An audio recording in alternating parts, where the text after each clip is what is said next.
क्या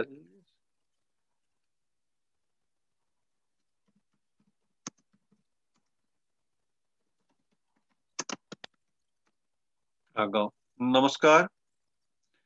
Himalayan heritage foundation की इस व्याख्यान श्रृंखला में आपका स्वागत है।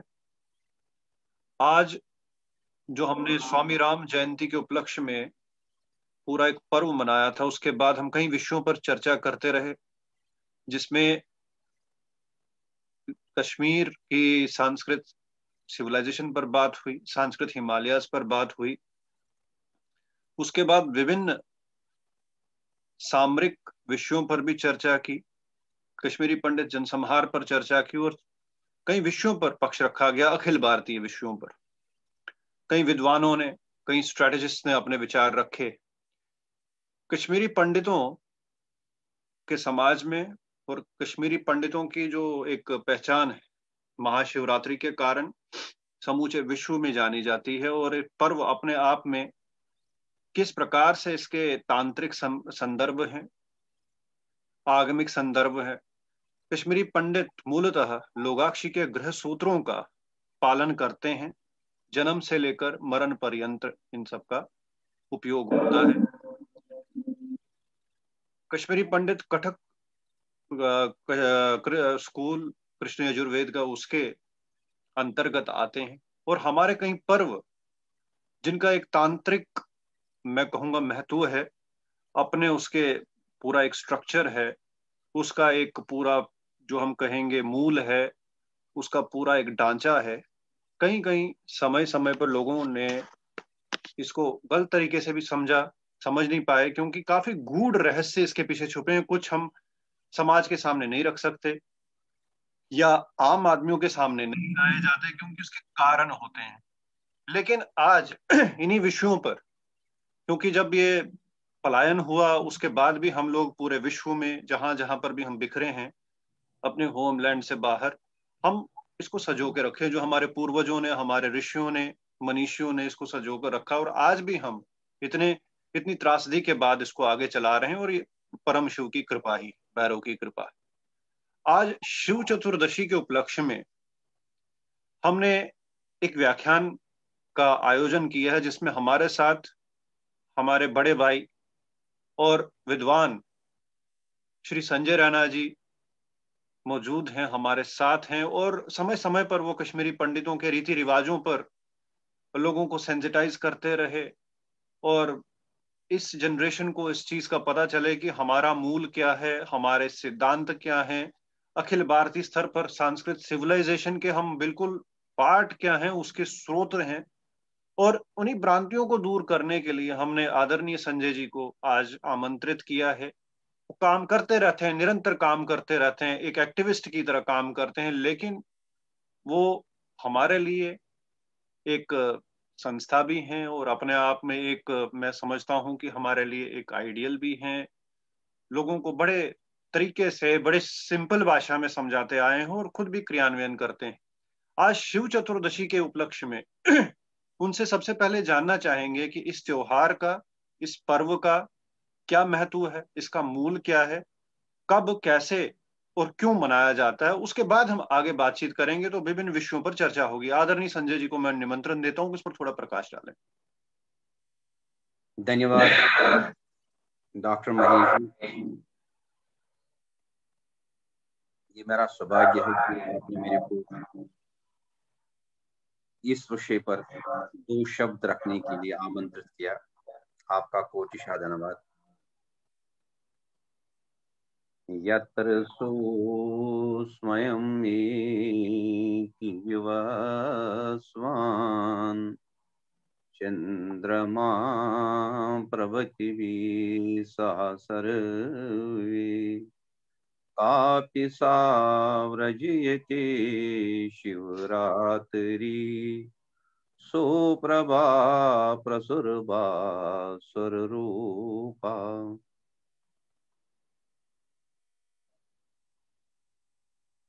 आपने आज का ये जो विषय का चयन किया है, कश्मीरी पंडित दृष्टि से और अन्यथा भी यह एक अत्यधिक महत्वपूर्ण विषय है। शिव चतुर्दशी ही शिवरात्रि। पहले हमको सारे इस विषय को एक संदर्भ में समझने का प्रयास करना चाहिए। जैसे आपने अभी स्वयं उदित किया कि हम लवगाक्षी हैं। कृष्ण यजुर्वेद के जिस संदर्भ का आपने अभी उल्लेख किया, और उस विषय उसी संदर्भ में जो हमारी शाखा है वो लवगाक्षी ग्रह सूत्र और कर्म सूत्र पर चलने वाली संप्रदाय है। जो हम जीवन पर्यंत या वर्ष पर्यंत त्योहार मनाते हैं या अपने संस्कार करते हैं, इनका आधार जो है वो लवगाक्ष संहिता है। जैसे जन्म से मरण तक, यथ कौशिक पट वनान दौद दिन पे गर्भाधान से अंतिम संस्कार तक हम जिस पद्धति को फॉलो करते हैं उसमें 24 संस्कार आते हैं। शेष सनातन संप्रदायों में अधिकाधिक 16 संस्कार आते हैं, और ये जो हमारी लवगाक्षी संप्रदाय है इसमें 24 संस्कार आते हैं। और हमारे जो वर्ष पर्यंत जो हम अपने त्योहार मनाते हैं, व्रतों का पालन करते हैं, पद्धतियां करते हैं, इसका भी हर एक विषय का अपना संदर्भ है।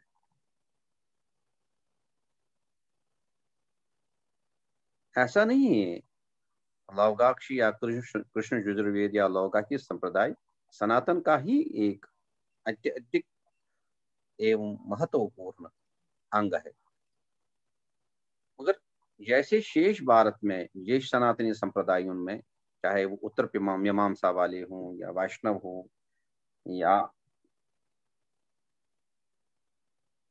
अन्यथा जो डिफरेंट स्कूल्स ऑफ हिंदुइज्म के जो हैं, उनको उन पद्धतियों को फॉलो करने वाले लोग हैं। जैसे वो अपनी संहिताओं का पालन करते हैं, वैसे हम लवगाक्षी भी करते हैं। लवगाक्षी हमारे नीतिज्ञ रहे हैं। ये ऐसे समझना पड़ेगा पहले, क्योंकि एक जब तक न हम एक संदर्भ को समझे तब तक शायद ये कठिन होगा हमारे लिए कि हम क्या करते हैं। जैसे हम कश्मीर में जो हमारा रिचुअल स्ट्रक्चर है, it is complete in itself. As जो पांचाल के इस भाग में मैदानों में हिमालय से हटकर जैसे कांत्यायन ऋषि का कर्मकांड मानते, उनके नीति सेंटर मध्य भारत तक कांत्यायन, ऐसे पूर्व में याज्ञवल्क है, नीचे कनाद है दक्षिण भारत में। जो जो इन ऋषियों ने अपनी एक सेट संहिताएं बनाए हैं, कॉन्स्टिट्यूशंस बनाए हैं, वो अपनी अपनी उन चीज अपने ऋषियों का उनकी बनाई हुई पद्धतियों का अनुसरण करते हैं। इसमें आप देखेंगे कि भिन्नता है, जैसे त्योहारों की भिन्नता है, व्रतों की भिन्नता है। हम कुछ ऐसे त्योहार मनाते हैं जो शायद शेष भारत में नहीं मनाए जाते हैं, और शेष भारत में जैसे कुछ शेष भारत में क्या बोले या मध्य भारत में, और मध्य भारत वाले जैसे शायद अपने त्योहार मनाते हैं जो पूर्व भारत में नहीं मनाए जाते। जैसे छठ एक सनातन संप्रदाय, एक सनातनी त्योहार होने के उपरांत भी एक संप्रदाय का त्योहार। जैसे पोंगल, ओणम या पद्धतियां, जैसे अब अपने बंगाल में जाएंगे तो वहां पर नवदुर्गा पूजा, जिसको दुर्गा वो विश्वविख्यात दुर्गा पूजा है, उसका ऑब्जर्व करने का जो एक अपना विशेष तरीका है। शेष भारत में वो निर्मिष त्योहार है वो, मगर बंगाल में सामिष त्योहार। यद्यपि वो दुर्गा पूजा सप्तशती का ही पाठ करते हैं, सप्तशती के ही पंडाल बनाते हैं। तो जैसे नवरे है, जंगत्रे है, तिलोठम है, चंदन षष्ठी है, काव पुण्यम है, खेच मावस है, अन्य त्योहार, टिक सोरम है, जेठ अठम, हार अठम, हार 14, श्रावण बा, ये ऐसे कुछ त्योहार है जो यही हमारा ही सनातनी संप्रदाय, कश्मीरी पंडित संप्रदाय, कश्मीर के लौगाक्ष के अनुयायी ही मनाते। So first of all, we should understand that we are having our own ritual structure. उसके हिसाब से हम बड़े ऐसा कहीं पर कहीं ऐसा भ्रम न हो हमको कि जो हम करते हैं वो सनातनी ही है, मगर मैंने ये स्पष्ट किया कि हम एक लवगाखी मार्ग पर चलते हैं और उसमें हम देखेंगे कि एक we perform, we observe, we follow a particular set of rituals जो शायद शेष भारत में नहीं मिलेगा, और यही बाकी लोगों की भी है हालत है। बंगाली अपना करते हैं, गुजराती अपना करते हैं, साउथ इंडिया के अपना करते हैं, और हम जो करते हैं, और इसमें समय की भिन्नता होती है। जैसे मध्य भारत तक एक बड़ा एक उपमा के लिए, एक एग्जाम्पल के लिए एक त्योहार ले लूंगा कि कड़वा चौथ। कड़वा चौथ लगभग मध्य भारत तक बड़ा एक इट्स अ फेमस फेस्टिवल, मगर कश्मीर में इस त्योहार को मनाने की परंपरा नहीं है। अपितु जिस अभिप्राय से ये मध्य भारत में मनाया जाता है या मध्य भारत तक मनाया जाता है, ये अपने परिवार, अपने भर्ता के सुख के लिए, उनके मंगल के लिए ये व्रत रखा जाता है। हम इसी अभिप्राय से कश्मीर में भी, कश्मीर की जो माताएं बहनें हैं, वो भी अपने भर्ता के वेलफेयर के लिए, उनके शुभ और मंगल के लिए एक त्योहार रखते हैं, उसको कहते हैं चंदन षष्ठी, मगर तिथि अलग होती है, तरीका अलग होता है। ये मैंने आपको एक एग्जाम्पल दिया। अब आपने एक आज का एक विशेष टॉपिक है ये शिव चतुर्दशी। शिव चतुर्दशी हर एक हमारे, जैसे आपको विद्युत होगा कि हमारी मास जो है 12 मास हैं और अपने नाम है, चैत्र, वहग, जेठ, हार, श्रावण, भाद्रपद, अजित, कार्तिक, मंजोर, पोह और माघ। ये 12 महीनों का हमारा एक साइकिल है, साइकिल ऑफ 12 मंथ्स। और हर एक माह जो है इसमें 2 पक्षों का होता है, कृष्ण पक्ष और शुक्ल पक्ष, dark fortnight and bright fortnight. जो ये डार्क फोर्टनाइट होता है, जिसको कृष्ण पक्ष या घटपक्ष बोलते हैं, इस घटपक्ष की जो हर एक चतुर्दशी होती है वो शिवरात्रि ही होती है, वो बड़ी उत्तम होती है। इनमें इन 12 शिवरात्रियों में एक शिवरात्रि जो होती है उसको महाशिवरात्रि कहते हैं, जिसको हम शिव चतुर्दशी कहते हैं, क्योंकि ये चतुर्दशी पर आधारित ही त्योहार है। ये व्रत जो है चतुर्दशी, इसका नाम ही है शिव चतुर्दशी, और यही महाशिवरात्रि।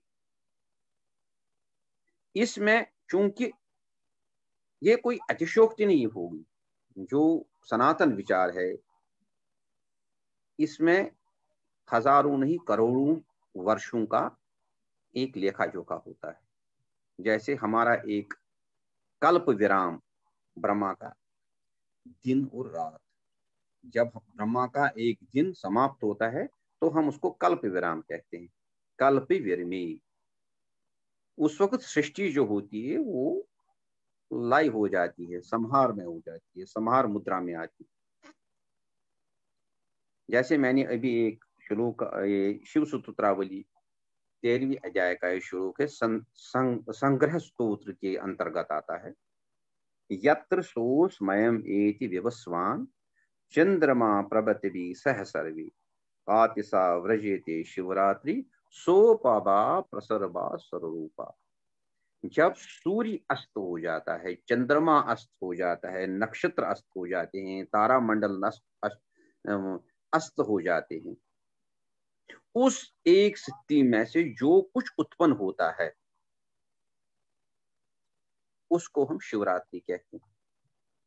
और तंत्रों में भी ऐसा ही उचित है, तंत्रों में भी इसी बात का बखान है। जब सृष्टि लाइव मुद्रा में आ जाती है, उस दिन को शिवरात्रि कहती है। ये एक चीज है, क्योंकि हम करोड़ों वर्षों से ये त्योहार मना रहे हैं। We are observing this festival, this fast from thousands and thousands of लोग हम years, लोग हमारा मजाक उठाए, मगर जो सत्य है वही सत्य। जैसे ये कोई अतिशोक्ति नहीं होगी कि ब्रह्मा का दिन 43 करोड़ 20 लाख वर्ष, हमारे 43 करोड़ 20 लाख वर्ष का होता है। तो सृष्टि का लाइव, जो सृष्टि जब लाइव मुद्रा में आती है, जब हमारे नटराज तांडव नृत्य करते हैं, तो वो तांडव नृत्य कब होता है? 43 करोड़ 20 लाख वर्ष के उपरांत कल्प विराम होता है।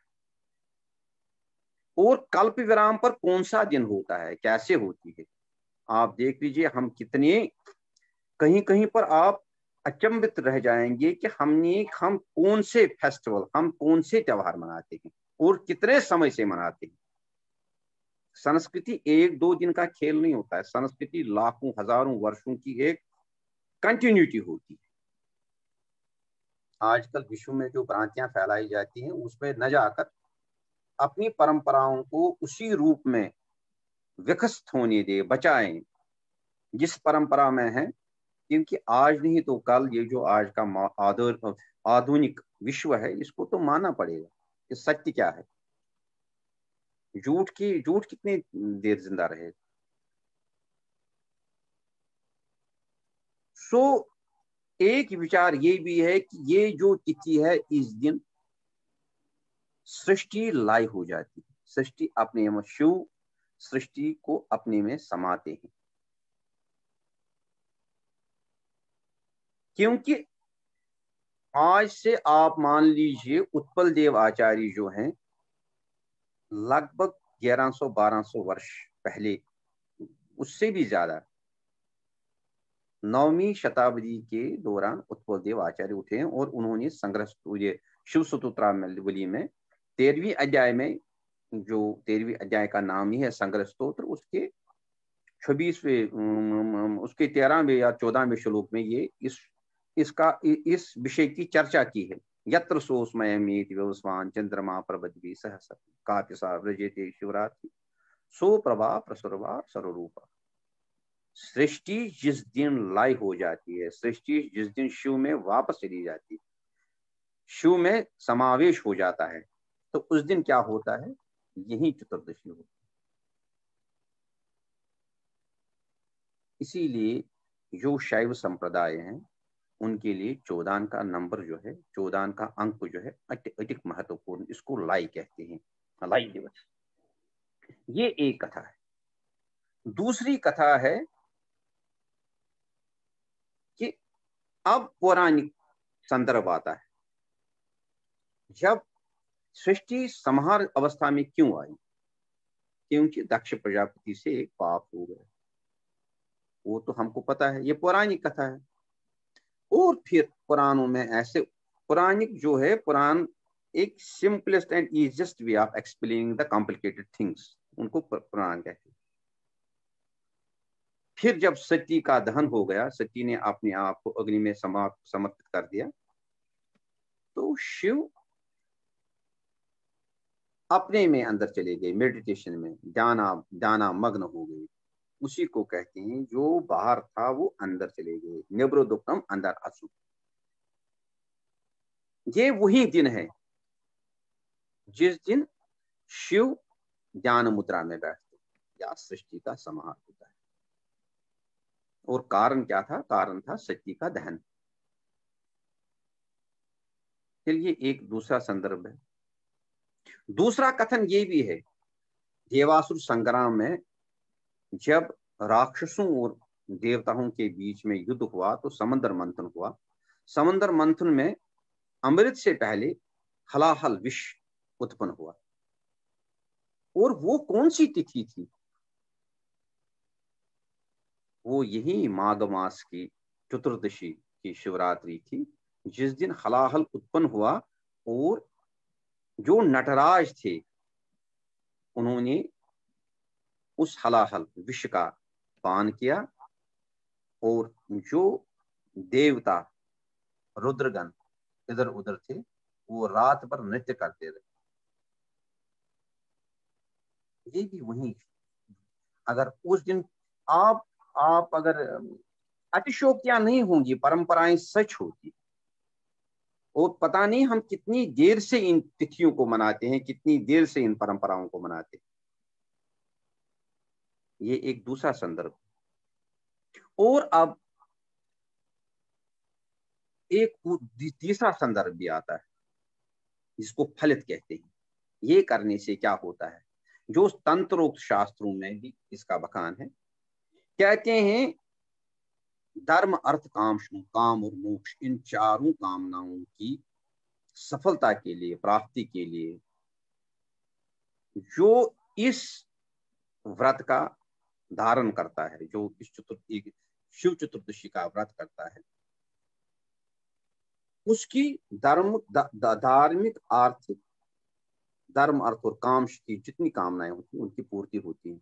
ये पुराणों में लिखा है, ये तंत्रों में लिखा है।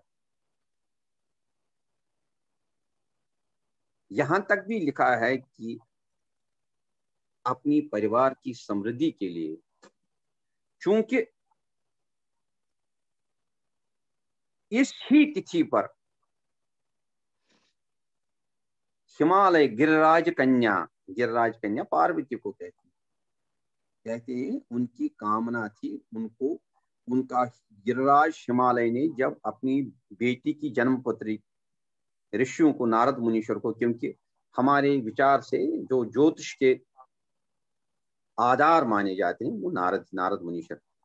और नारद मुनीश्वर के अभी भी आप अचंभित रह जाएंगे कि जो भी ज्योतिष का आधार है, विश्व के सारे ज्योतिष का आधार वो नारद महापुराण ही है। और कहते हैं हिमालय राजा ने, गिरिराज ने अपनी पुत्री पार्वती की जन्म पुत्री नारद मुनीश्वर को दिखाई। तो नारद मुनीश्वर ने कहा इसका पति जो विश्व विख्यात होगा, जिस पर सारा जगत आधारित होगा, वो इसका पति होगा, मगर वो नंगा होगा, मगर उसने अपने शरीर पर भस्म मला होगा, मगर वो कशकोल लेकर होगा। ऐसी बातें बताई जो ये गिरिराज कन्या पार्वती माता सुन रही थी। और उन्होंने कहा ये जिस जो पिक्चर ये खींच रहे हैं, जो ये कैनवास बना रहे हैं, उस पर तो भगवान शंकर ही बैठते हैं, और भगवान शंकर के बगैर विश्व विख्यात ज्ञानी, तपोवन में रहने वाला, मरुभूमि में रहने वाला, शमशान में रहने वाला, वो तो शिव भगवान के बगैर कोई नहीं हो सकता। तो भगवान शिव, ये पुरानी कहानी मैं बता रहा हूँ, तो भगवान शिव को प्राप्त करने के लिए नारद मुनीश्वर से वचन मांगा, मेरे को बताइए रास्ता मार्ग, मेरे को प्लीज शो में द वे, कैसे ये हो सकता है। तो उन्होंने कहा आप शिव भक्ति प्रारंभ कीजिए।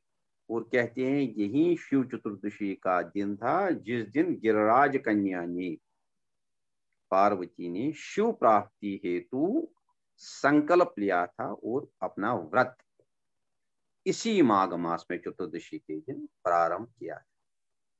और फलित क्या हुआ, उनको वर के रूप में भगवान शंकर प्राप्त हुए।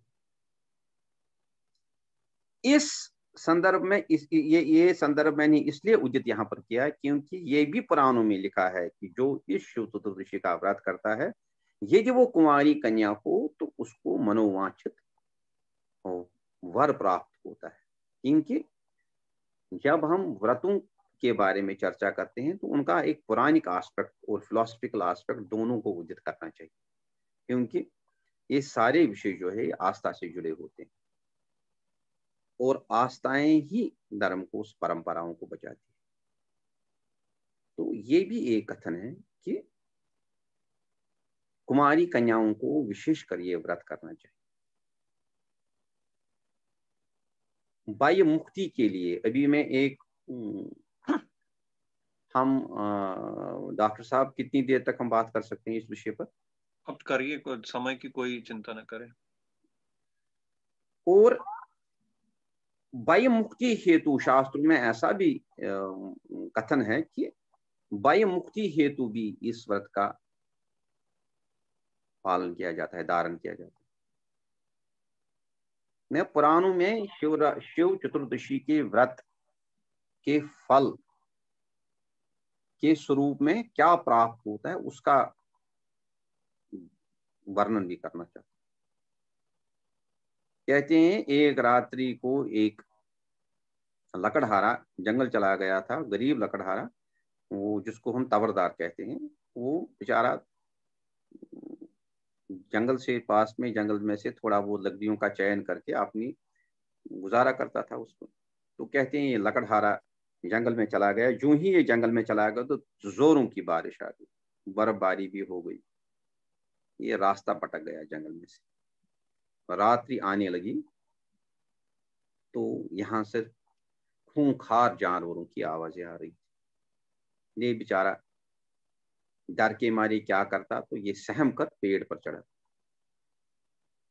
तो रात को इसको सुबह और प्रातः होने का की प्रतीक्षा कर रहा था। रात को जबरदस्त जोरों की भूख लगी तो इसने कहा क्यों न अपनी जीवन को बचाने के लिए वृक्ष के पत्ते ही खाऊं। और दुर्भाग्यवश या सौभाग्यवश ये जो वृक्ष था, ये जिसको पत्री कहते हैं, कश्मीरी में हम पत्री कहते हैं, आप तो आजकल के यहाँ के युग में इसको क्या कहते हैं, बेलपत्र कहते हैं, बेलपत्र का। तो ये एक एक बेलपत्र काटता गया और खाता गया। मगर चूंकि बेलव जो होती है, पत्री भी जो कश्मीरी में होती थी वो भी कड़वी होती थी, यद्यपि उसकी अधिक सुगंधित होती थी मगर वो कड़वी होती। और ये बेलपत्र भी कड़वा होता है। कहते हैं इसने जो ही 5-10 बेलपत्र खा लिए तो कड़वाहट के कारण इसे थू थू कर दिया। ये सारे में जो है ये आस्था के लिए ये विषय है, ये आस्था का विषय है, इस हेतु बता रहा हूँ। अभी फिलोसफिकल पार्ट पर भी आ जाएंगे। कहते हैं इन्होंने थू थू करके ये बेलपत्र जो है, नीचे एक शिवलिंग था, थू थू करके ये उस पर ये बेलपत्र पड़े।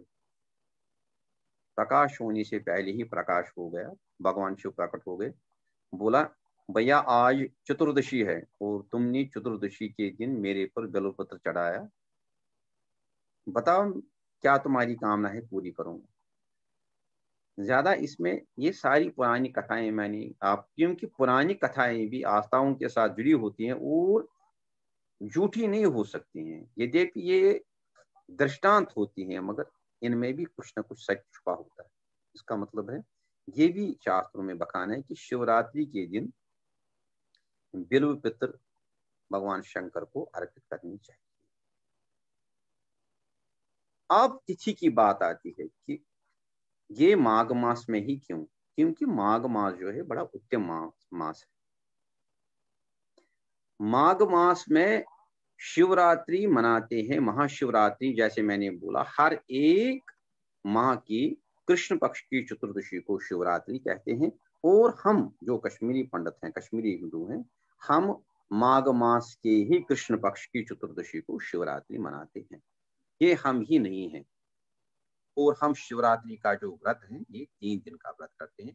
शिवरात्रि की दशमी, शिव चतुर्दशी की दशमी, शिव चतुर्दशी एकादशी और शिव चतुर्दशी द्वादशी। एक्चुअली जो होता है ये इस व्रत का निर्धारण चतुर्दशी से ही होता है हमारे, क्योंकि हम अपना एक सिस्टम फॉलो करते हैं, पंचांग, जिसमें वो दूसरा विषय है। मगर यहाँ पर मैं सुपरफिशली बता दूं कि हम देवादेव, पूर्व, मंध्यान, ये 3 चीजों का हम प्रविष्ट, देवादेव और मंध्यान, इन 3 पद्धतियों का अनुसरण करते हैं, हम उस पर चलते हैं। क्योंकि शेष जितने भी भारत में आप पंचांग देखेंगे उनमें ये पद्धति, इस पद्धति को वो उसका अनुसरण नहीं करते, हम पूर्व देखते हैं। और इसमें हम क्या देखते हैं, ये जो शिव चतुर्दशी का निर्धारण है सारे देश में, इसको हमारे देवादेव के अनुसार ही मनाया जाता है। यदि चतुर्दशी देवादेव हो तो ये व्रत त्रयोदशी को ही आएगा। ये हमारे लिए it's not truth with we people only, हर एक जगह में ऐसे ही होता है। वो देवादेव प्रविष्ट नहीं, अपनी गणना के अनुसार, काल गणना के अनुसार वो ऐसे ही निर्धारित करते हैं। मगर हमारे पास स्पष्ट एक फॉर्मूला है, यदि चतुर्दशी देवादेव हो तो हम ये त्रयोदशी को ये व्रत मनाते हैं। इस वर्ष तो वैसे चतुर्दशी पूर्व है और ये एकादशी का व्रत हम कल करते हैं। इसको एकादशी क्यों कहते हैं? क्योंकि हमारे पास एक व्रत मनाने का एक सेट तरीका है जिसमें हम साआहार और निराहार करते हैं। ये 3 दिन का व्रत जो होता है, इसमें चतुर्दशी को निर्धारण करके इससे पहले वाला दिन, उस दिन साहार करते हैं। साहार मीन्स होगा का मतलब उसमें एक आहार करते हैं। जैसे आज मान लीजिए चतुर्दशी पूर्व है, तो चतुर्दशी के दिन ही आएगी। त्रयोदशी को इसकी दशमी आएगी, उस दिन सा आहार, एक आहार करना है। और चतुर्दशी को निराहार करना है, उस दिन कुछ नहीं खाना है। मतलब आहार मीन्स फूड, ये जो चावल है, गेहूं है, मकाई है, इसका सेवन नहीं करना है। एकादशी जैसे मनाते हैं वो तो हमको सबको विदित है। और फिर द्वादशी का व्रत जो है वो भी साहार करना है, एक आहार लेकर करना है। हम जो ये अब 3 दिन का व्रत क्यों करते हैं? बड़ी महिमा है। महिमा जैसे शिवरात्रि व्रत महिमा में लिखा है कि ये जो उस वक्त की प्रलय की स्थिति जो संभव हो पाई थी वो द्वादशी के मध्याह्न से ही हुई थी। इसीलिए हम ये त्रयोदशी के मध्याह्न से ही हुई थी, इसलिए हम त्रयोदशी, चतुर्दशी और ये जो समाप्त हो गया था, ये अमावस्या के दिन समाप्त हुआ था, इसलिए हम 3 दिन का व्रत करते हैं। अब हम ही नहीं ये 3 दिन का व्रत करते हैं, आप हैरान हो जाएंगे। मॉरिशस में या सुदूर अपने क्या कहते हैं, कुछ ऐसे जो राष्ट्र हैं, सूरीनाम, मॉरिशस, सिंगापुर के जो क्या कहते हैं बाली द्वीप, वहां पर जो हिंदू हैं वो भी इस शिवरात्रि को 3 दिन का व्रत ही मनाते हैं और लगभग उसी तरीके से फॉलो करते हैं जैसे हम करते हैं। और जैसे हम माघ में शिवरात्रि का निर्धारण हम करते हैं कि नहीं शिवरात्रि का व्रत जो है माघ में ही होता है, वैसे दक्षिण भारत के लोगों का जो कैलेंडर है उसमें भी महाशिवरात्रि माघ में ही आती है।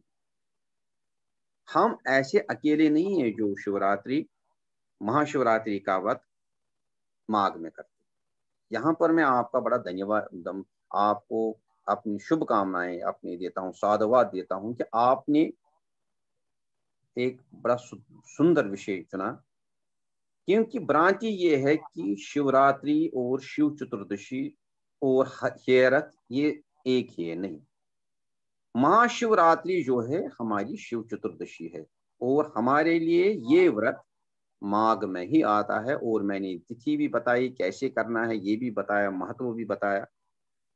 जबकि बाकी जो कांत्यायनी मार्ग के लोग हैं जैसे मध्य भारत, वो इस व्रत को फागुन के कृष्ण पक्ष की चतुर्दशी को करते हैं। यहाँ पर एक मैं आपसे प्रार्थना करूंगा कि हेरत के बारे में जो हम बोलेंगे वो एक दूसरा विषय लेकर उस पर, क्योंकि उसके बड़ी चीजें स्पष्ट करनी है, व्रत क्या होता है। मगर यहाँ पर मैं एक बात को, एक विषय को उचित कराना चाहता हूँ कि कहीं आप ये न समझ बैठे कि महाशिवरात्रि और हेरत एक ही पर्व है।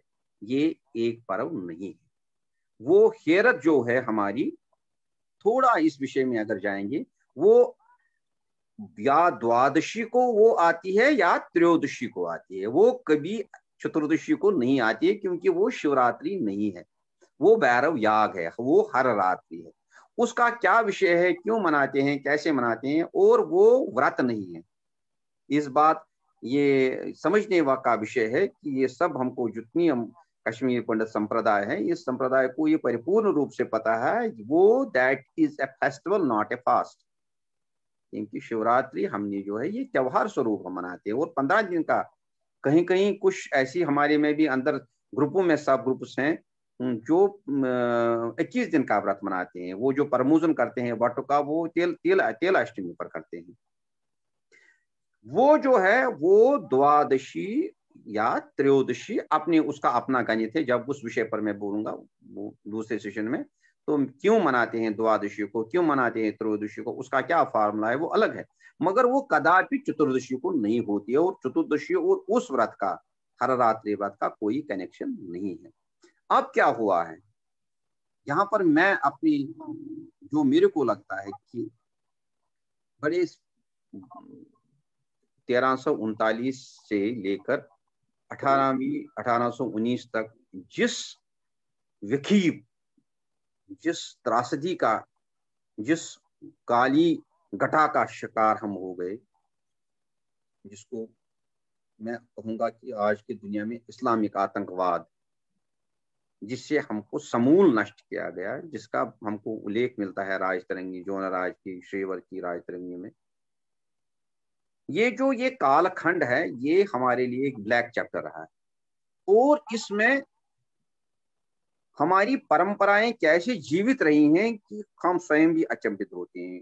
Those who are students of history and political science, अगर उनको एक रिसर्च का, इससे बढ़िया कोई रिसर्च का विषय, शोध का विषय उनको मिलेगा ही नहीं कि उस तूफान में ये जाति कैसे जीवित रह पाई है, उन्होंने क्या क्या सैक्रिफाइसेस दिए हैं।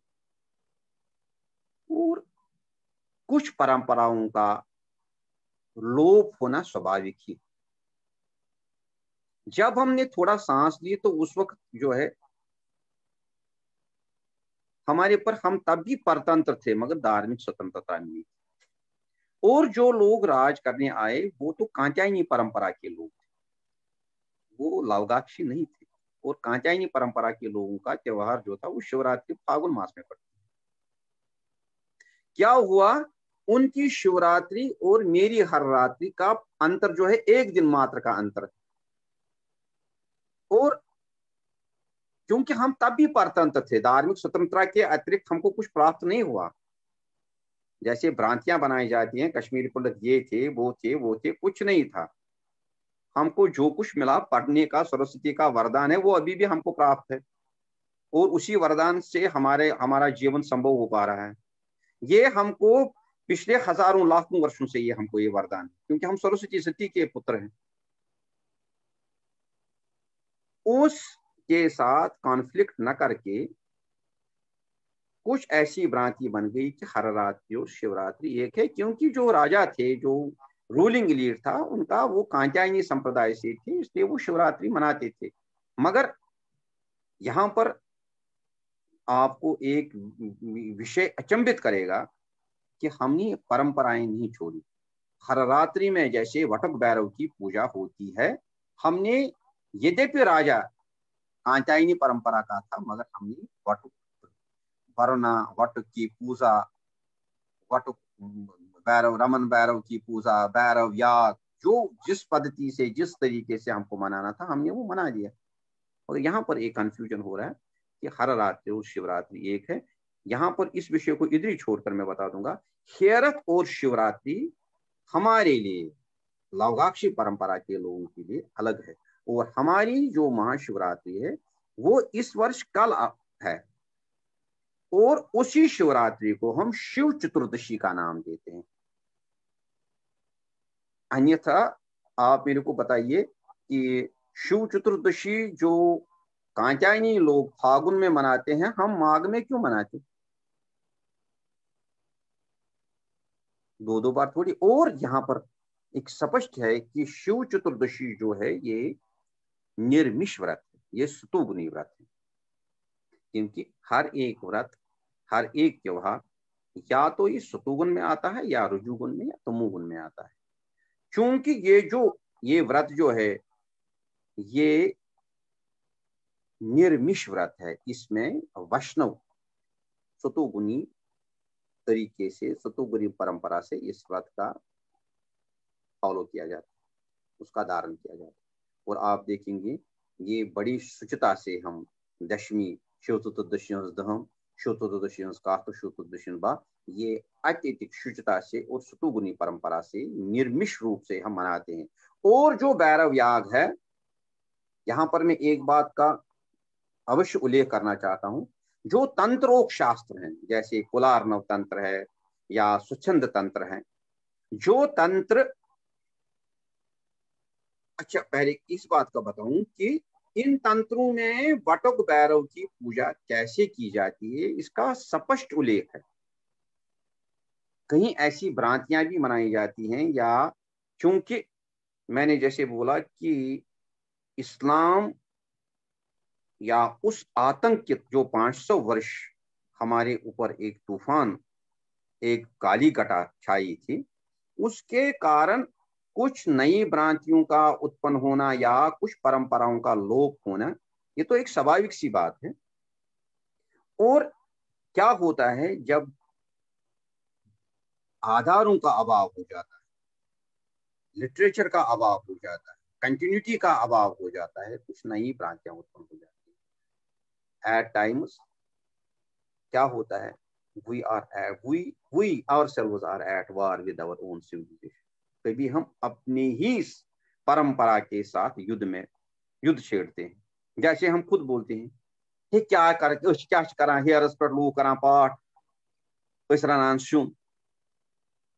भैया जो करते हैं आप शुक्र मानो, हजारों वर्षों से जो बेचारे ये 500 साल पीछे जो है, इस कालघटा में इन लोगों ने वैसी ही परंपराओं को जीवित रखा जैसे हजारों वर्षों से चली आ रही थी। उनने कोई हस्तक्षेप नहीं किया।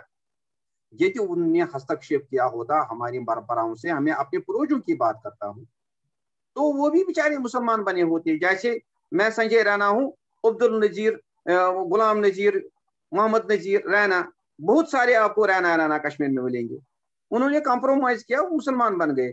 मेरे वाले ने, मेरे पूर्वजों ने यदि कंप्रोमाइज किया होता तो वो भी मुसलमान होते, मगर उन्होंने कंप्रोमाइज नहीं किया। ये सबसे बड़ी, और क्यों नहीं कंप्रोमाइज किया, क्योंकि वो उस परंपरा को छोड़ना नहीं चाहते।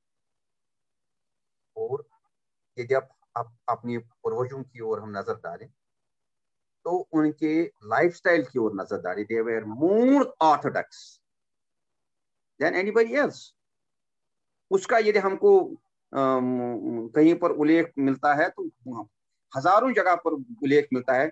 यहाँ पर वायुकुटनाथ शारगा की अगर लखनऊ में जो कश्मीरी पंडित चले गए उनका, या मोतीलाल नेहरू का अकाउंट देख लीजिए, जब वो बाहर से आए तो उसको किस गैस चैम्बर से गुजरना पड़ा, जिसको क्या कहते हैं चंद्रायन। हमने कहीं कंप्रोमाइज नहीं किया है, ना अपनी पद्धतियों से, ना अपनी कंटिन्यूटी से, ना अपने व्यवहार से। या थे छोट शूस वनान कश्मीरी पंडित, वो परंपराएं आज तक हमारे साथ हैं, हम किसी को हाथ नहीं लगाने देते हैं। यहां तक कि स्टेन मजबूर हो गया ये कहने में कि Kashmiri Pandit kitchen is more hygienic than a surgical theatre. भैया हमने कहाँ कंप्रोमाइज किया। ये जो भ्रांतियां फैलाई जाती है कि ये हम सामिश, क्योंकि त्योहार है शिवरात्रि, हमारे लिए हर रात्रि व्रत नहीं है, ये त्योहार है 15 दिनों का। त्योहार का जो है अपनी एक पद्धति होती है, इसमें एंजॉयमेंट होती है, फीस्ट्स होते हैं, खान पान अत साल आसान, सब आसान, नशन करान साल, कोरन करान साल, जामतन करान साल, हेयरस खर्च दिवान। It is full of festivity. हर रात्रि is a 15 days festival and full of feasts and festivity. इसमें व्रत वही करता है क्योंकि वो तो एक परंपरा है, जिसको शाम को पूजा करनी होती है, चाहे हम जन्म की पूजा करें, जब तक पूजा संपन्न हो जाए तब तक तो व्रत करना है। वही एक व्यक्ति जिसको शाम को वाटुक की पूजा करनी है वो व्रत करता है, बाकी वो भी शाम को सामिश खाता है भोजन। मगर जो हमको उस वक्त सामिश पद्धति से वो जो हम पूजा करते हैं, उसका अगर हमको कहीं पर उल्लेख मिलता है तो वो तंत्रों में मिलता है। जैसे कोलारनव तंत्र के 13वें जो 7वें उल्लास में देख लीजिए, बिल्कुल स्पष्ट है। स्वच्छंद तंत्र में बिल्कुल स्पष्ट है। वाटुक बैरों को यहां तक भी तंत्र में लिखा है, यदि कि आप सामिश पदार्थों का वाटुक बैरों को भोग नहीं लगाएंगे तो आपके कोई देवता संतुष्ट होंगे ही नहीं। ये स्पष्ट कोलारनव तंत्र के 7वें उल्लास में लिखा है। या स्वच्छंद तंत्र में स्पष्ट लिखा है कि बैरों को कैसे भोग दिया जाता है, उनमें किस मास का, उसमें जो जलस्थ होंगे, पानी में जो होंगे, जो हवाई में होंगे और जो भूमि पर होंगे, तीनों जानवरों का, तीनों पक्षियों, जैसे गार्ड ऐसे बना, इसीलिए हमारी रीत बन गई, गार्ड बन गया, पुछन बन गया, काट बन गया। और स्वच्छंद तंत्र में बिल्कुल स्पष्ट लिखा है भैया जो भोग लगाओगे खुद खाओ या न खाओ, मगर बैरों को आप हष्ट पुष्ट पूरा भरपूर भोग लगा देना।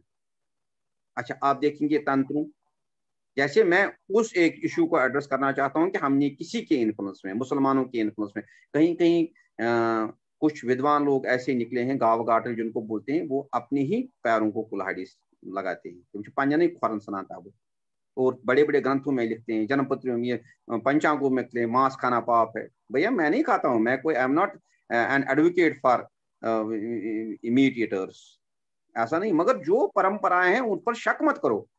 Once you start doubting your own parampara, उससे क्या हो जाएगा, आपका जो स्ट्रक्चर है टूट जाएगा। और आप देख लीजिए तंत्र शास्त्र कितने पुराने हैं। अगर हम सिर्फ कोलार्नव या स्वच्छंद तंत्र की बात करेंगे,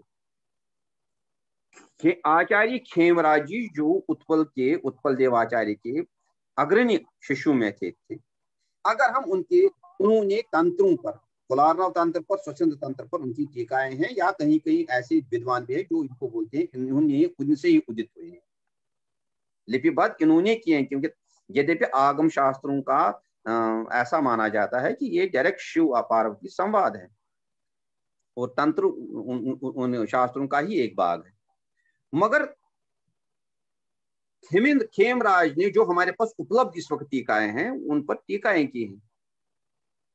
और ये जब हम समय खेमराज जी का बताएं तो वो लगभग 1000 वर्ष पहले, आज से 1000 वर्ष पुरानी, पीछे जाइए। इसका मतलब है तंत्र का स्टेटस उस वक्त इतना हो गया था कि खेमराज जैसे विद्वान, पारंगत विद्वान इन पर टीका करते हैं।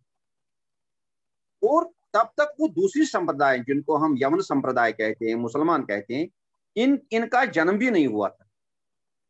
तो फिर under the influence of Islam और यवनों के इन्फ्लुएंस में हमने ये चीजें की हैं, सामिश पद्धतियों को अपनाया है। ये सरासर झूठ है, या उसको बोलते हैं अज्ञान है।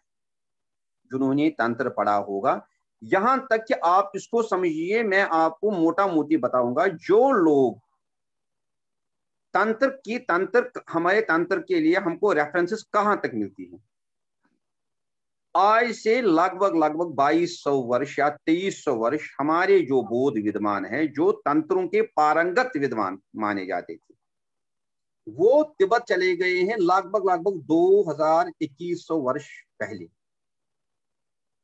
तब तक तो आपका ये जो आंगल संप्रदाय है, ईसा जिनको बोलते हैं, क्रिश्चियंस, इनका प्रादुर्भाव हुआ ही नहीं था। और ये कितने पारंगत विद्वान थे, इन्होंने तंत्र अपने साथ लिया है, जिसकी उपज आप देखेंगे कि बौद्ध मत में तब तक तारा का कोई अस्तित्व ही नहीं था। जो आप तंत्रोक्त बौद्ध मत देखते हैं, बुद्धिस्ट तंत्रिज्म, इसमें जो तारा एलिमेंट है, मदर गॉडेस एलिमेंट है, ये हमारे ही तंत्र के विद्वान जो बौद्ध थे, बौद्ध बन गए थे, उन्होंने वो तिब्बत ले गए। मैं तंत्र के इतिहास की बात बताता हूँ। तंत्र का इतिहास जो है, इस पर हमको गौरव होना चाहिए, ये हजारों वर्ष पुराना है, और इसमें सामिश निर्मिश सारी पद्धतियों का बखान किया गया है। और इसी स्वच्छंद तंत्र में, इसी कोलार्नव तंत्र में वटक पूजा कैसे की जाती है, वो उसका अंदर अलग संदर्भ है। द्वादशी और त्रयोदशी का निर्धारण क्यों कैसे होता है, पूरा स्पष्ट। मेरे को अपनी विशेषकर अपनी संप्रदाय से ये है कि let us not be in conflict, let us not remain in conflict. एक स्पष्ट बात होनी चाहिए। शिव महाशिवरात्रि जो है और हर रात्रि जो है, हेरत जिसको हम बोलते हैं, ये दो अलग विषय हैं। महाशिवरात्रि या शिव चतुर्दशी उसका है जिसको बोलते हैं, ये हमारे लिए फागुन में पड़ती है, जबकि शेष संप्रदायों के लिए ये फागुन, या हमारे लिए जो शिव चतुर्दशी है, महाशिवरात्रि, वो माघ मास की कृष्ण चतुर्दशी को पड़ती है, और शेष संप्रदायों के लिए ये फागुन मास की कृष्ण चतुर्दशी को पड़ती है। वो अपनी, आप देखेंगे हम जैसे फेस्टिव मूड में होते हैं, हेरत या सलाम वनान, वो भी अलग विषय है, सलामी होनी चाहिए। कुछ लोग बोलते हैं सलाम का नाम बदल देंगे, नहीं, बदलने की आवश्यकता है।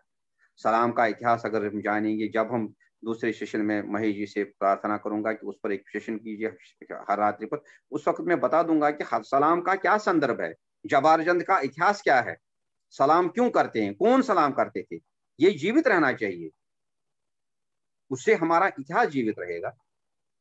मगर हम एक डिफरेंट मूड में होते हैं, और जो कांजानी लोग होते हैं वो बेचारे उस वक्त वही करते हैं जो हम कल करेंगे। चतुर्दशी को हम जाते हैं मंदिरों में, जो अभी ये एक विषय भी अत्यंत आवश्यक है। कुछ ऐसी स्थितियां होती हैं जिसमें अपनी परंपराओं का लोप हो जाता है और वही समाज जीवित रहता है जो उन अपनी परंपराओं का लोप न होने दे। जैसे हम एक निर्वासन की स्थिति में, डायस्पोरा इज ए रियलिटी, पता नहीं हमको निर्वासन में कितनी देर तक रहना पड़ेगा, और इस निर्वासन में हम अपनी परंपराओं को, अपनी रिचुअल स्ट्रक्चर को, अपने कर्मकांड को या अपने आप को कैसे जीवित रखें। We should not allow external aggression, क्योंकि क्या होता है जब अपनी भूमि से कोई कट जाता है तो सर्वप्रथम जो खतरा होता है वो ये होता है कि इसको ये अपनी परंपराओं में इन्फिल्ट्रेट कराना, स्वभाववश या मजबूरियों के कारण। जैसे चंदन षष्ठी का लोप होने लगा है और चंदन षष्ठी के स्थान पर कड़वा चौथ आया है। जो भी हर एक, ये हमारे साथ ही नहीं, ये ज्यूस के साथ भी हुआ है, जो अपनी धरती से कटे लोग हैं वो उन लोगों पर ऐसे ऐसे प्रहारों का होना एक स्वाभाविक सी बात, मगर तब भी हम सरस्वती के पुत्र हैं, हम कश्मीरी पंडित हैं, and we should be proud of our cultural continuity, we are superior. यद्यपि संस्कृत जो लिटरेचर है उसमें से कंट्रीब्यूशन ऑफ कश्मीर निकालेंगे, ओमिट करेंगे, वहां पर शेष 10 या 15% बचेगा। व्याकरण हमने दिया, नृत्य क्या कहते हैं, रसशास्त्र हमने दिया, क्या क्या दिया वो आप सब उनको पता है। इसलिए कहीं जो ये हमारा एक डिस्टिंक्ट कैरेक्टर जिसमें हमारा ritual structure the most important pillar है, हमको इसको इंटैक्ट रखना है। मैंने आपको फलित रूप में भी बताया कि शिव चतुर्दशी का शास्त्रोक्त फल क्या है और ये पद्धति ये कैसे मनाई जाती है, how to observe this festival, ये भी बताया। और ये भी बताया कहीं आप इस गलतफहमी में मर रहे कि हमारा शिवरात्रि और इनकी शिवरात्रि जो है वो एक है। नहीं, हमारी शिवरात्रि कल होगी माघ मास में, उनकी शिवरात्रि फागुन में होगी। वो भी अपनी जगह से ही, हम भी अपनी जगह से। और ये it is not truth with we people only, जितनी भी संप्रदाय, क्योंकि हिंदू सनातन जो है it is unity in diversity. Basically there is no Hindu mainstream. क्या होता है, छोटी छोटी छोटी छोटी छोटी छोटी ये एक संस्कृतियां, जब उसी से एक संस्कृत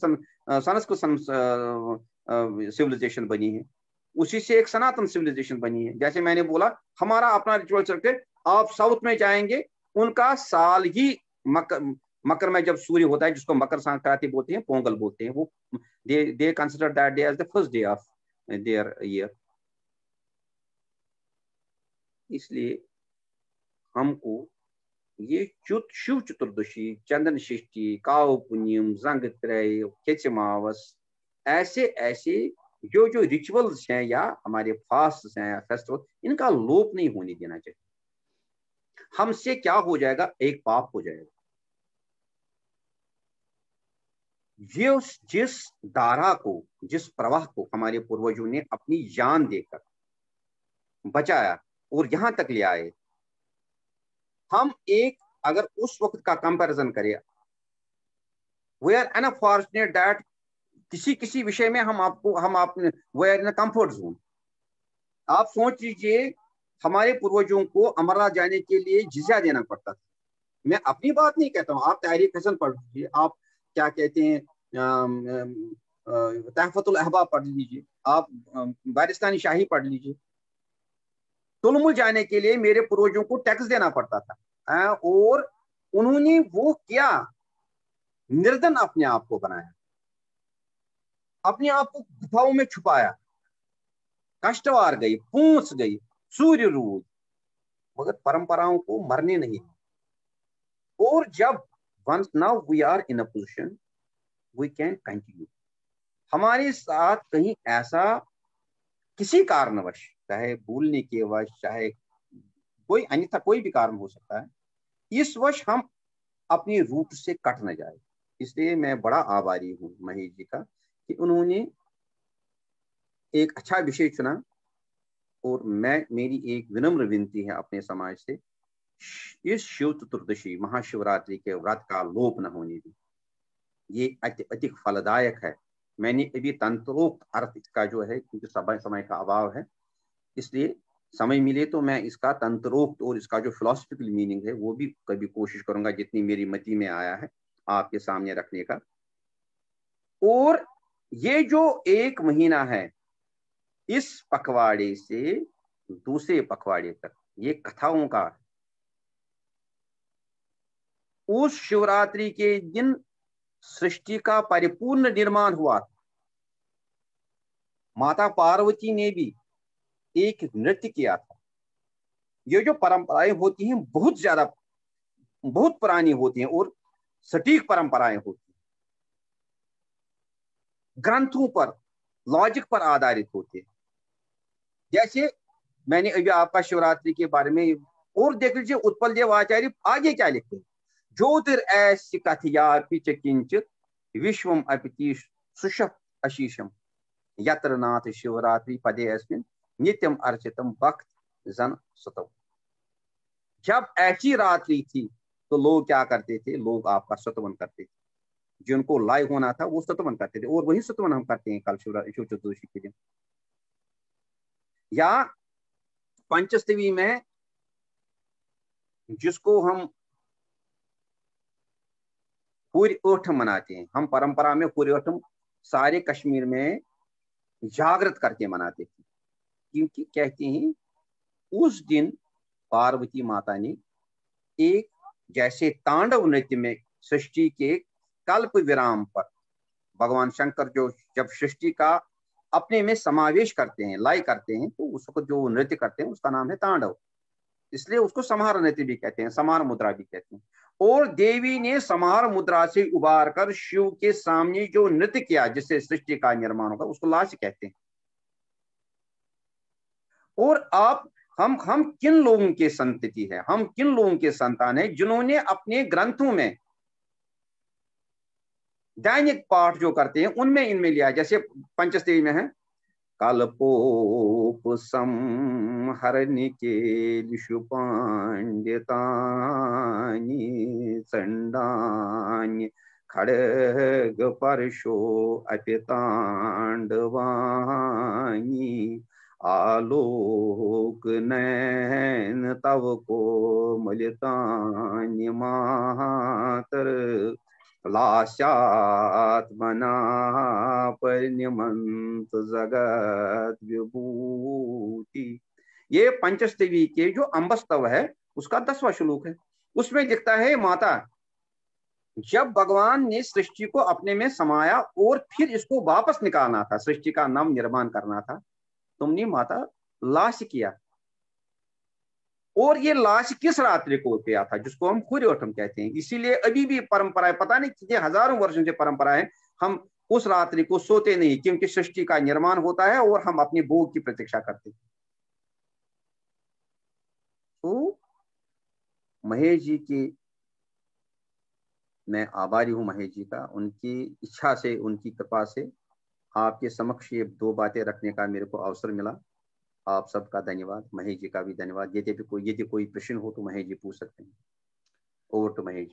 संजय जी ने बड़ी सुंदरता के साथ आपके समक्ष एक रखा कि हमारे लिए भैरव याग जो है और शिवरात्रि में अंतर, कई भ्रांतियां फैलाई जाती हैं पहले से, आज से नहीं, ये विस्थापन से पहले भी थी और बाद में शायद ज्यादा हो गई, क्योंकि लोप होता गया। जैसे संजय जी ने कहा, हमारे शास्त्रों का, हमारी रीति रिवाजों का, और लोगों को शायद पता भी नहीं था कि गृह सूत्र अलग अलग प्रांतों में, प्रदेशों में, देश और काल की गणना के कारण वो भिन्न भिन्न, थोड़ा समय में अंतर होगा, लेकिन सनातनी परंपरा, संस्कृत जो हमारा पूरे देश की परंपरा है उसके अंतर्गत है, देश और काल का। तभी तो हम कहते हैं कि जब ज्योतिष में ऐसा होता है कि हर किसी के जन्म का अपना समय होता है, उसके हिसाब से उसका वो बनता है, आपका जो जन्मपत्री बनती है, और कई कारण हो सकते हैं, इस पर चर्चा कर सकते हैं, बड़ी लंबी चर्चा चल सकती है। संजय जी ने बिल्कुल जिसको मैं कहूंगा एबिनिशियो, आपको बड़े सरल शब्दों में शास्त्र सम्मत, तंत्र सम्मत, और एक बहुत बड़ी भ्रांति जो मुझे एक साधारण व्यक्ति के तौर पर समझ में आई कि उन्होंने कितने सुंदरता से एक बात को डिलिनेट किया। वो ये था कि आगम और निगम दोनों एक दूसरे के पूरक हैं, बड़ी चतुराई से भी नहीं कहूंगा, बड़े मैं कहूंगा बड़े कनिंगली, जिसमें सो कॉल्ड इंडोलॉजिस्ट भी हैं हमारे, जिनको हम कहेंगे कि इस चीज का ज्ञान नहीं है कि तंत्रों को वेद से अलग करके परमार्थिक और जिसको हम कहेंगे कि व्यवहारिक परंपरा को अलग करके इस तरह का जो वेद क्रिएट, उन्होंने एक तरह से जैसे एक दर्पण पर एक धूल जमी होती है उसको स्पष्ट साफ कर रहे थे। वो मैं ऐसे देख रहा था, एक उसको मैं ऐसा कहूंगा साफ कर रहे थे, और उसमें हमें अपनी जो अपना प्रतिविज्ञान हो रहा था। तो इस चर्चा में शिव चतुर्दशी, और जैसे वो बिल्कुल शिव पुराण में भी ये बातें आई, अगर लोग उसका गहन अध्ययन करेंगे, लिंग पुराण को देख लीजिए, तो पुराण जो है हमारे भारत में कहते हैं भारतीयों का इतिहास नहीं, हमारे प्रदेशों का इतिहास नहीं, हमारे पुराण है, वो पुराण है, वो क्या है, परंपराओं की डॉक्यूमेंटेशन है। और ये तो बाद में आया, एंशिएंट मॉडर्न मेडिवल एक जो कंस्ट्रक्ट बनाया गया, ये सर्वनाशी बन गया जानबूझ के, लेकिन हमारे पास पुराणों का जो इतिहास है, पुराण, पौराणिक श्रुति और स्मृतियां, उनमें सारी चीजें हैं। वेदों और जिसमें हम कहेंगे तंत्र और आगमों में कोई बेसिकली जो डाइकोटॉमी क्रिएट की गई, इसके कारण ये भ्रांतियां आई। जब हम कहते हैं tantra is the science of yoga, ये बातें भी अगर महर्षि अरविंद को देखें, उन्होंने किस तरीके से इसको देखा, वो अलग विषय बन जाएगा। संजय जी ने जो बात कही, बिना विषयों को बड़े नुआंस तरीके से एक, मैं कहूंगा एक जोहरी की तरह उसको तराशते गए और क्लियर हो गया। मुझे लगता है कि जो भैरव पूजा, जब हम वटक पूजा जिसको हम कहते हैं, उस पर हम आगे बिल्कुल इस पर चर्चा करेंगे। उन्होंने बिल्कुल कहा कि तिथि किस तरह निर्धारित होती है, कहीं पर भी गलती नहीं, लेकिन लोप हो गया, लोगों को वो जो टेक्निक थी वो समझ में नहीं थी, और उसके कारण जिसके मुंह में जो आया वो बोलता गया, और हम इसे चलाते गए, मिश्रण करते गए। उन्होंने कहा लोगाक्षी के गृह सूत्र और कल्प सूत्र जो बाकी थे, हमने कश्मीर में अपनी परंपराओं को बड़ी सतर्कता से बचा के रखा, पल्लवित किया, पोषित किया, और आजकल इस निर्वासन में भी उसको चला रहे हैं। इसको, इस कार्यक्रम को उन्होंने मुझे श्रेय दिया, इसका मैं इसका सहभागी नहीं हूँ। मेरे मित्र सुनील जी पर्दे के पीछे काम कर रहे हैं, बड़े लोग काम कर रहे हैं, और हम तो केवल एक माध्यम है, और निर्वासन में हम केवल एक माध्यम है। हमारा काम यही, जैसे गुरु नानक किसी जगह गए तो उनके जो शिष्य मर्दाना साथ में थे, वहां उनका आदर सत्कार हुआ, तो उन्होंने लोगों को काफी भला बुरा कहा कि आप यहाँ से फैल जाओ, निर्वासित हो जाओ, और जहां उनका बिल्कुल अनादर हुआ, उनको कहा तुम यहीं फलो फूलो। लेकिन आज के संदर्भ में कश्मीरी पंडितों को मैं वही मानता हूं कि वो उसी तरीके से भारत में फैले, ताकि भारत में जो लोप हुआ है, और हमें शायद इसीलिए फैलना पड़ा, हमारे लिए भी ट्रेनिंग पीरियड है, लेकिन हम लोगों ने एम्बेसडर का काम किया, हमें मानना पड़ेगा, अंडर एस्टिमेट नहीं करना है खुद को। अगर पूरे भारत में संस्कृत संस्कृति की जागृति आई है, कश्मीरी पंडित के कारण आई है, तभी ये सबवर्सिव नेटवर्क टूट रहा है, जिसमें हमारा कल्चरल जेनोसाइड तो कश्मीर में हुआ, पूरे भारत में हिंदू का, और हम तो माइनॉरिटी में चले गए, हमारा तो हुआ ही हुआ। जहां मुख्य धारा में भी हैं बहुसंख्यक है, उनका हो रहा है, उसका क्या आप कहेंगे, क्या उत्तर देंगे?